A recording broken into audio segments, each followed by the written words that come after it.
লোকে আমায় ভালোই বলে, দিব্যি চলন সই। দোষের মধ্যে একটু নাকি মিথ্যে কথা কই।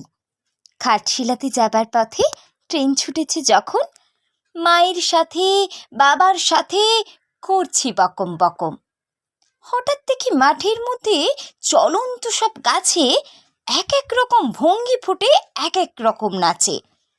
ওমা দেখো, নৃত্যনাট্য! যেই বলেছি আমি, মা বকে দেয়, বড্ড তোমার বেড়েছে ফাজলামি। চিড়িয়াখানার নাম জানো তো?